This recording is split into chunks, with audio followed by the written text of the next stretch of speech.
E ngā iwi o te motu nau mai tau mai rā ki te Ao Māori. Kua tohutia e te tarahiti a motu ngā kohanga reo putanua i Aotearoa kia kapi tonu hei te taumata ohiti tuatoru.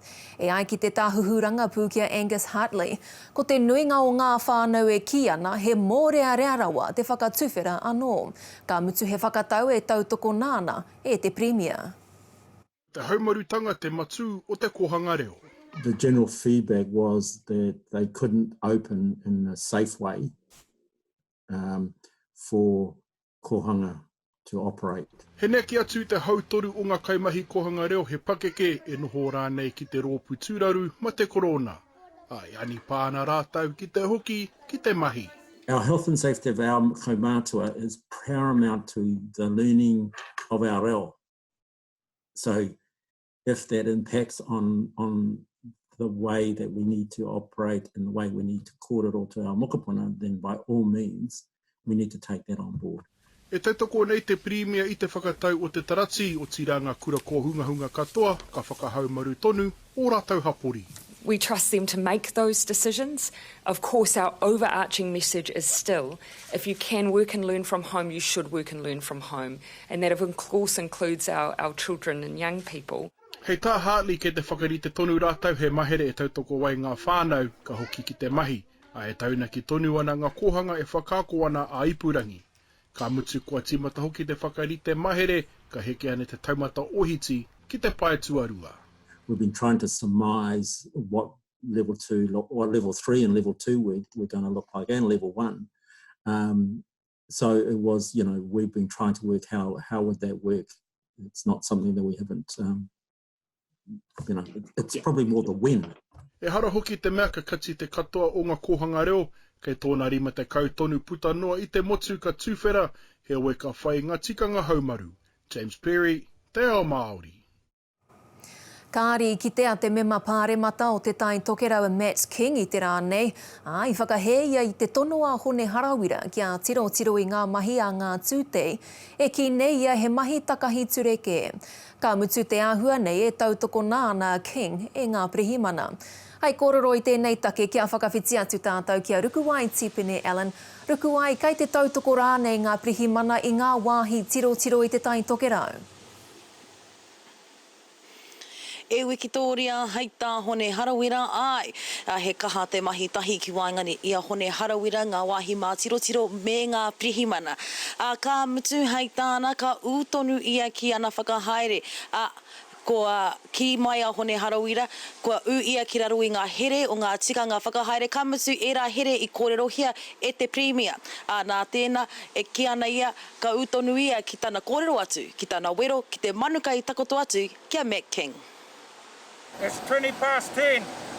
Matt King, where the hell are you? Nā ngā kōrero a te memo paremata mo Northland, nā Matt King ki te kapi i ngā tūranga tiro i te tai tokerau, i wero atu a hone harawira ki aia i te pukamata.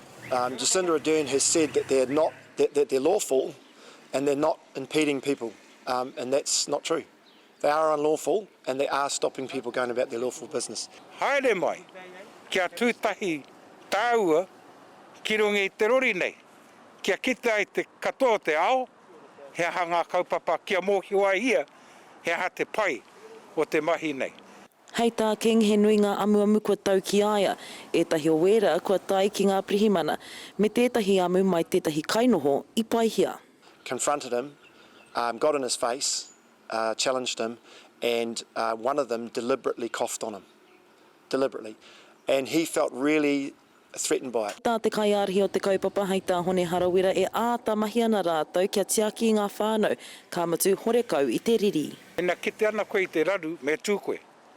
E ko kite te ao, e tū kotahi ana a ngā puhi nui tonu i te kaupapa kia tiaki pai ai mātou, mā mātou nei, kaumātua kuia me ngā whānau e mate ana i te pohara.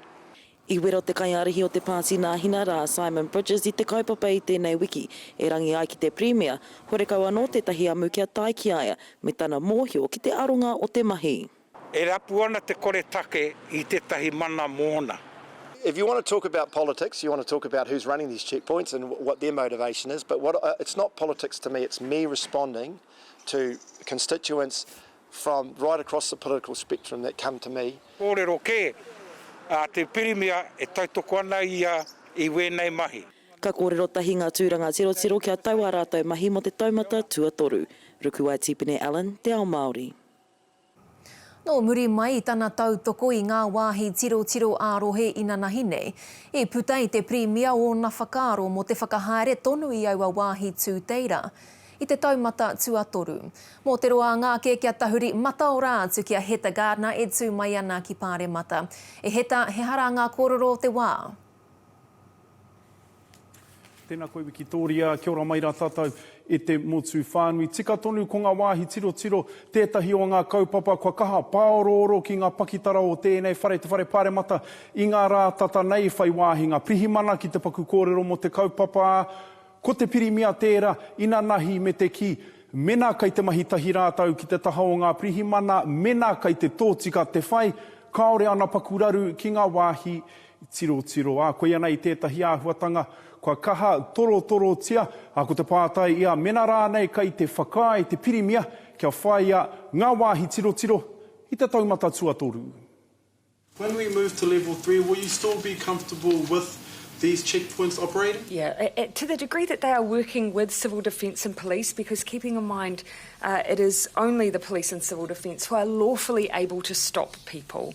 And so I'm comfortable with the message I've received from the police that they're working well with communities on the ground where some of these checkpoints have existed to make sure that they are operating within the law and with the best interests of the community at heart. Tuia ki tērā e te iwi whai wāhi te kai komihana o ngā prihimana Andrew Costa ki te kōrero mo te take nei ko tāna. Kaore ia I te whakahe, kaore hoki ia I te tautoko, I te aki rānei, I te whakatakototanga o wēnei wāhi tiro ko tāna noa kai te mahi tahi rātau ki te taha o ngā hapori mo te take nei. Ko e tahi o ngā āhuatanga, ko kaha kōkiritia e ngā prihimana ko wēnei wāhi tiro, ai whai wāhi hoki te kai komihana ki te kōrero mo te hunga ko kaha muamu. We have looked into the incidents that have been referenced publicly, examples of potential problems, and inevitably we've found quite some discrepancies between what has been described and what actually occurred. Where there have been any problems of significant note, we have dealt with those very proactively. Tuia ki tērā e te iwi au, e ata purei haere ana runga I taku wai ai mua tata I te kōkiritanga o te ao I pānui au I ngā kōrero, kua puta te whakaputanga o te kai kōrero take prihimana o nā hinara, ko tāna, kaore rātau I te paku tautoko I ngā wāhi tiro, kua whāwiki rātau e ata, whera ana I tēnei kaupapa engari, kua maro te whakatau I nā e nei, ko tā Brett Hudson, kaore te pāti nā hinara I te paku whakai. Tuia ki tērā I whai wāhi a TAKUTA Ashley BLOOMFIELD ki mua I te arawara o te hunga pāpāho I tēnei rā ko tāku ki aia, he haia te take kaore anō kia puta ngā whika mo ngā whakamātautau a iwi ki roto I ngā rohe. People in the Māori community have approached us asking why there isn't data on ethnicity testing by region. Why is that? We just haven't done the analysis, but we can provide that. We provided an updated analysis in the last few days by ethnicity and by region, and we can go further and do the breakdown by region, acknowledging that in some of the regions the numbers are relatively small, so the breakdowns may well, there will be maybe small numbers in some of those groups. But yes, we're happy to do that. Continuing on with that then, and publishing those and making those publicly available, that is in the works, and if so, when might that happen? It can be done because when we publish those laboratory data, we are linking them to the NHI number, and now we don't get 100% match, but we get 96% match, and then the NHI carries information about age, ethnicity and so on, and the ethnicity is prioritised, so it has Māori prioritised. So we can do that. I'll talk to the team when I get back there today. Tēnā ki te whakakapi I ngā kōrero e te iwi whai muri I taku tuku I aua pātai. Kia TAKUTA Ashley BLOOMFIELD I waia mai tana tari I tuku rātau I aua whika I tonoa kia whakaata Māori. Tika tonu kāta whera tia e whakaata Māori aua whika ka tuku ki te motu whānui. Ko tā rātau hoki ka tuku rātau kāta whera te manatu hauora I aua whika ka whakairi Ki wā rātau pai tukutuku, Wikitoria. HETA Gardener ka nui rā te mihi ki a koe iena whakamāramatanga tēnā koe. Nā kia tirohi atu e tātou ngā whika o te wā mo te mate urutā. Toko rua ngā tūroro kua pāngia e te mate urutā. Ko tahi te tangata kua tūpono pāngia. Ko te rongo pōuria, toko rua ngā tangata kua mate. He wahine kai ona tau ono tekau, me tētahi te wharetia ki kau mātua o Rosewood. Toko waru ngā tūroro kai roho hipera, ko tahi kai te wāhanga whao mōmō. Ko tahi mano e ono te kau mārima ngā tāngata kua whakamāui ake i te mate nei. Ko tahi rau e rua te kau mā whā ngā uri Māori, e ono te kau mā waru ngā uri Pasifika kua pāngia. E ono mano e whārau e waru te kau ngā tāngata i whakamātauhia ina nahi nei.